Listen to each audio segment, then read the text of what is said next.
morning, hello, and welcome back to my channel. I'm Jacqueline from the blog thedoggyperspective.com. It's early today, but I wanted to make sure that I get in some content creation today because we are quickly approaching 3,000 subscribers, and I'm really jazzed. When I started this YouTube journey, I had no intention of seeing it through, seeing it grow. And so I'm really surprised that people are watching and taking interest in the blog. So I do want to thank you very much for that. Today I'm working on a new article, and it is about tail wagging and what the dog's posture actually means. Like, what is your dog trying to tell you as it wags its tail, right? So it can mean a couple of different things. It can be telling you that it's anxious. It can be telling you that it is excited to see you, right? It can be telling you that it's focused in and that it's paying attention. And their body language is definitely important and can help us to understand one another and to have a better relationship with our pet, right? So why this is important is because oftentimes we can misjudge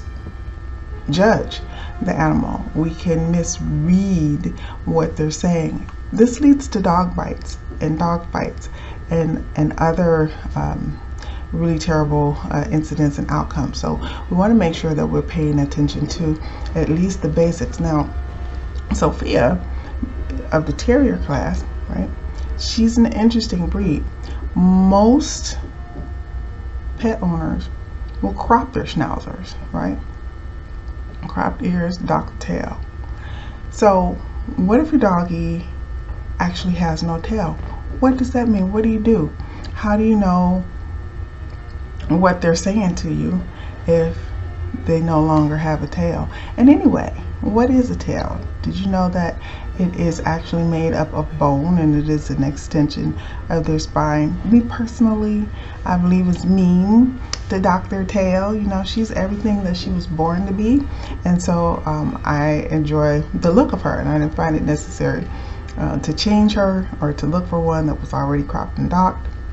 I just found her beautiful just the way that she is, right? But a lot of owners don't do that, and of course, cropping and docking can add value to the dog if they're an investment for you, right?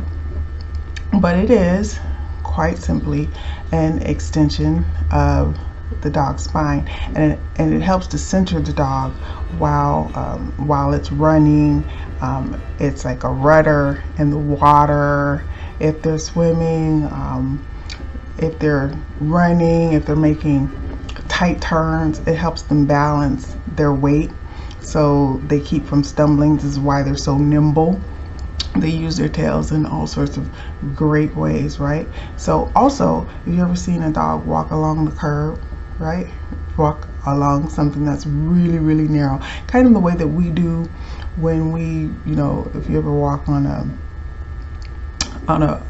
brick wall or on the bumper in the parking lot, like that, right? Where we extend our arms and go to balance. Okay, so they're using it like that, right? They hold their tail stiffly upright, and then that helps them to maintain their balance, right? So those are just some good things about how the dog is actually using its tail. But the position of their tail also determines how much of the scent that they release. Say, for example, right, and again, Sophia is my favorite example. There's some days she walks past me and I go, whew, she must be in love, right? Or if I'm petting her and we have a really playful petting session, right, and she's exposing her belly to me, she emits a scent, right? Well, that's coming from the anal glands, which are at the base of the tail, and as she wags her tail, the muscles are contracting around those glands, and then she's releasing the scent. So this is where it comes from. Now, if their tail is lifted, they can release more scent. If it's down, if they tuck their tail, right, they don't intend to release any scent at all, right? So the position of their tail can also tell you again how they're feeling. So if they're dominant, they're going to hold their tail up really high, really stiff. If they're feeling submissive, they're going to keep the tail down. They're going to tuck the tail, right? And they're going to cover up those anal glands, right? So now, it's a little bit about the tail, but if they have no tail, then it is, I would say it's a little bit more difficult to tell how they're really feeling, because they learn to wag their tails innately, and also there are learned behaviors that are between dogs that are more in tune with one another, right? So they'll still be wagging their stumpy tail, and obviously it's going to be harder for us humans to read what those movements mean. I do know that trainers are probably most challenged when they train a dog that doesn't have a tail, right? Okay, so I do think that a dog that has a tail that has been cut might be even more expressive, right? They move their body differently because they don't have the benefit of being able to wag and shake and move their tail any further. So again, with those animals, again, watch posture and overall body gesturing. Watch what they're doing so that you don't make a mistake. You don't want to mistake them being friendly when they are about to pounce and become really aggressive with you. Okay, so you know, me personally, I have always wondered what that meant, right? There are certain things that Sophia does. I always wonder what it meant. So you know, I'm looking at her and I can see that her tail is no longer curled up, right? Which is interesting to me because it's got that little loop-de-loop in it. So what is she saying by draping her tail behind her that way, right? She looks to me sometimes as if she's actually wearing a gown. It's really beautiful, actually, and she does this mid-afternoon. Usually she does it mid-afternoon, just before she stretches out or as she crosses the entire length of the room. She'll just let that tail drape behind her and she'll just kind of float across the room, right? So science says that we actually have a lot to learn from our little doggy companions, and since this probably isn't the first time that someone has asked themselves this question, I did set out to find out whatever reading materials I could pick up on the subject, and I found that many people have studied the dog's tail and what the particular motions meant. And since dogs are actually better masters of nonverbal communications, understanding their body language is a must. All right, so I do believe that if you can understand your dog's body language, that's a smart thing to do, because it can really enhance the bond between a pet parent and a pooch, and then it could also mean less mishaps, as I mentioned earlier in the video. It can mean less mishaps due to a misleading situation. So mistaking your dog's posture for cute and welcoming versus nervous or threatened could actually lead to bites, and you don't want that, right? So I'm no expert. I'm just a very interested pet parent, right? Again, I'm no expert, but I do have a healthy interest in the subject, and I'm willing to expand my knowledge base on the subject of dogs, right, and find out why their tails are wagging. So again, we have stiff tails, basically paying attention to that when they're held up high or when they're held up even horizontally, right? You want to watch for stiff tails. It could be exploring. I know that dogs that are doing sniff work, their tails are usually in that particular position. If they have their head down and their nose to the ground and they're exploring something new because they're curious, just finding out new things, then their tails are usually in that position. But another thing, it could also be agitated. It's in the same position, but the dog feels it totally different, right? It could be agitated. does the dog seem more restless, like overall? So you don't just want to look at the tail, right? Because the body has to tell you the rest of the story. So, excuse me, does the dog seem more restless, right? Or maybe there's something else in the environment that it might find threatening. In Sophia's case, bunnies, squirrels, groundhogs, strangers. We have a lot of stuff that happens out there just beyond the door, right? Because the arbor of trees. So I have to learn not to misjudge that, right? Because it can be a great determinant of her behavior once the door opens, right? A lot of times that body posturing determines whether or not I add the leash before I open the door for a quick relief, or whether or not I just open it and let her out, right? A lot of times she'll charge out of the door. So I've had to have learned my lesson just by watching her body language. So stiff tails. Now, how do you know if the dog is angry, right? Does an anxious dog become an angry dog? That's possible, right? Do they cross you by wagging their tail when they are not really happy? That's a common mistake a lot of people make, right?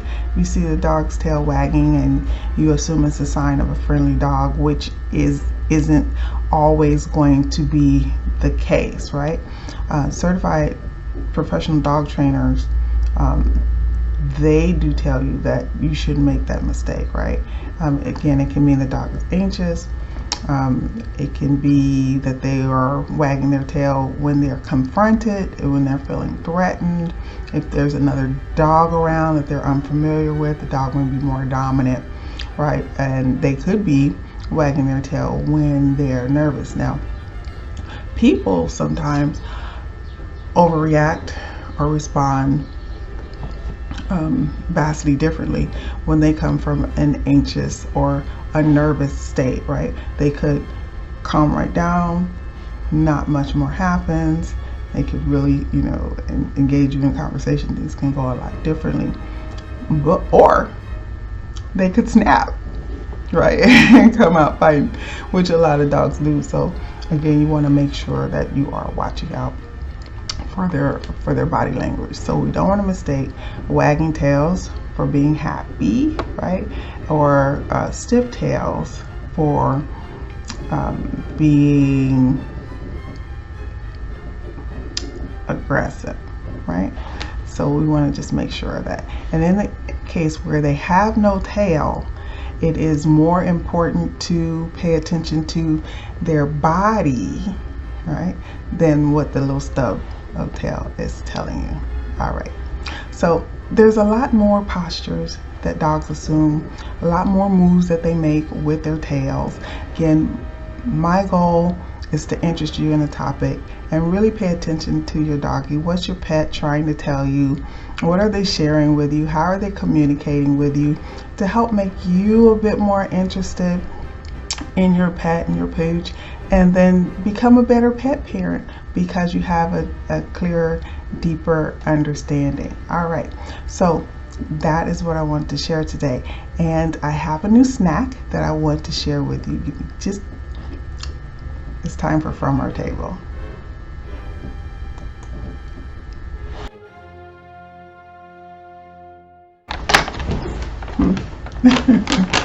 Okay, so I have something that I would like to share with you very much. Again, this one is it's a supermarket find, right?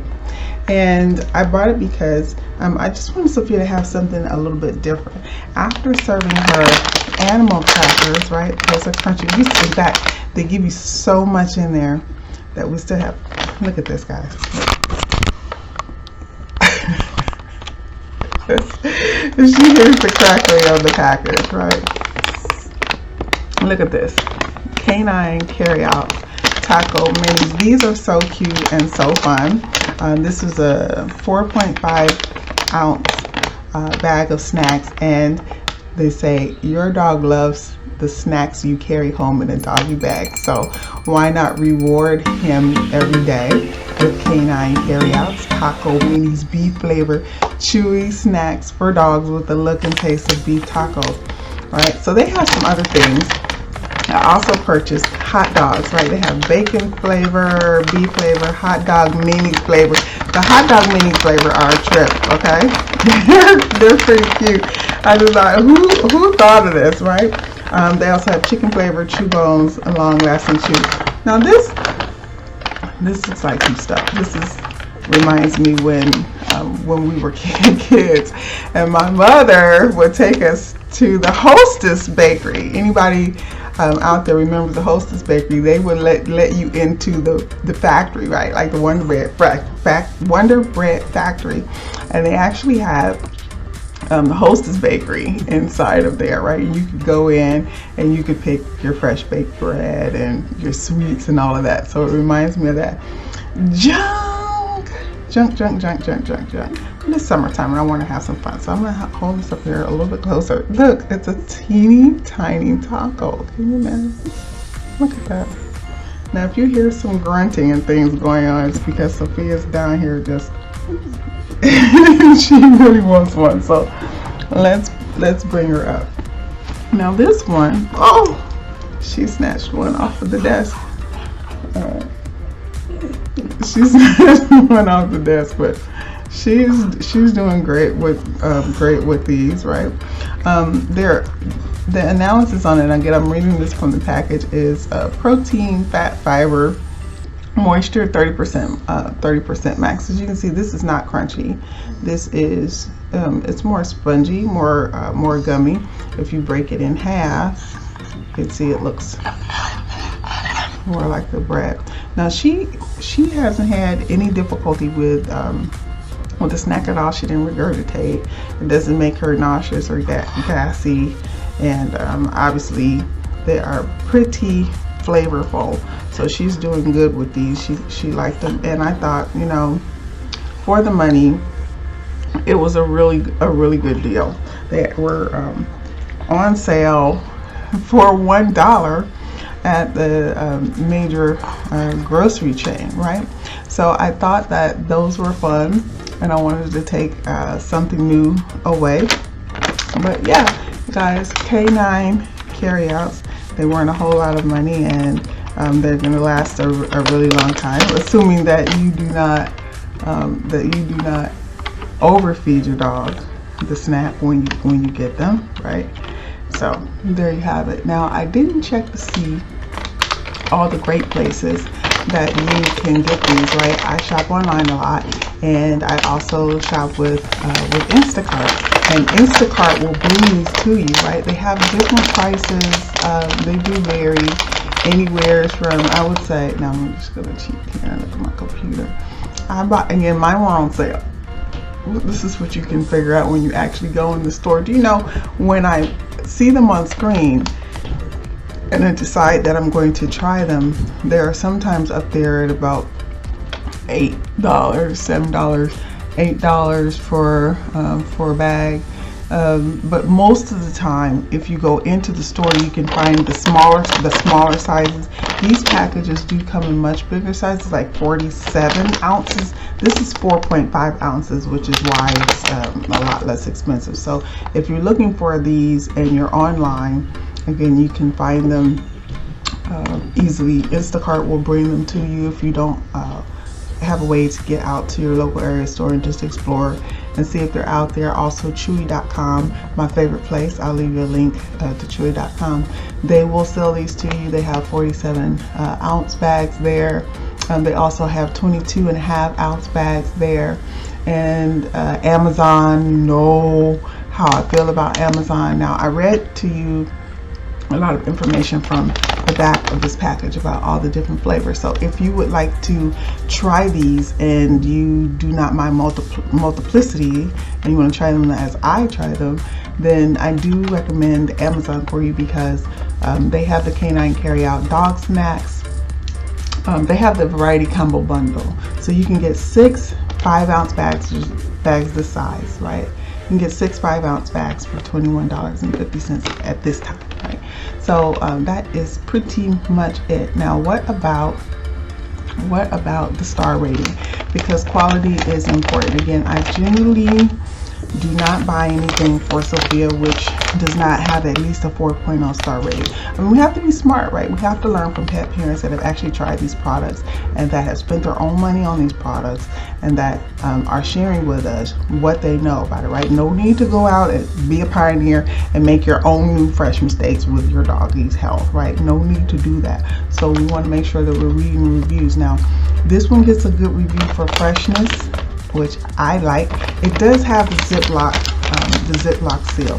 You might not, you see, it's pretty good. There you go, right?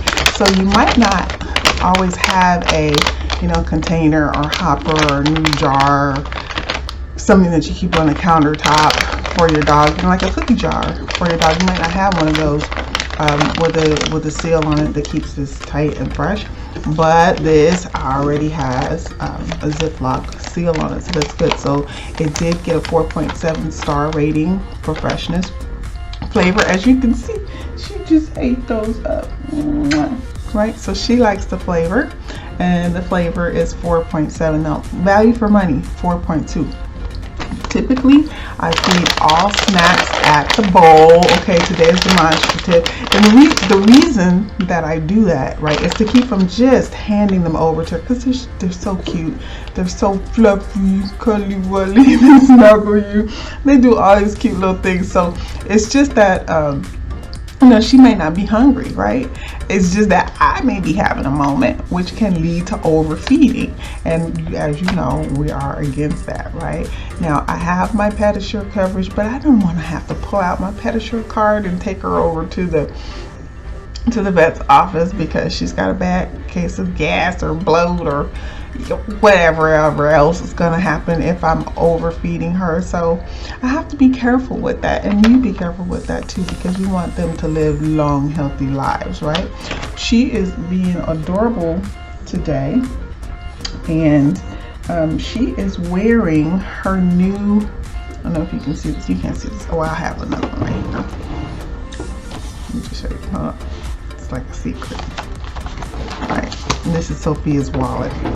Now, if you don't have a wallet for your dog, I strongly recommend you get them one, unless they're sharing your wallet, which is fine too, because that's where all their stuff is. But if I give her wallet, then this way I'm not running around, like looking for her club cards and things like that, for where she can get free and extra bag of food. You buy so many and then you get one for free and whichever, right? But I'm happy that she is feeling so good today, because she is wearing her tags, right? Her new credentials. Now, we talked about this a little bit before, so I'm a little bit off the subject, right, of my dog food review, but I do want to share this because she has an extra one. So I have her tag on her dog, even though we're not going anywhere. But isn't this nice? Can everybody see that? Do you know what that is? Alright, I'll try to get a good shot of it. Alright, this is her official, there's a good shot of it. This is her official ESA support animal tag. It says that she's protected by federal law. So she has her tag on today. This is extra, right? This is nice. It's kind of like a dressy, right? It's got a nice little weight to it. It's got a sort of a lobster claw on it, right? Boom. To make it easy to add to her collar and to remove from her collar, right? But she is wearing that one today, so I'm keeping the extra set. I keep the extra set inside of her little wallet, because you never really know, right? And then if you go someplace and they question you, because people might not see a tag, a lot of people will add a vest or collar or a lead to the animal to make it really obvious. But yeah, I don't need that, you know what I mean? Bam! Lady, you can't have that dog in here. Yes, I can. Okay, this is Sophia's credential. This is her card. And so I keep one in my actual wallet, the tag on her, or in my wallet, depending on the situation.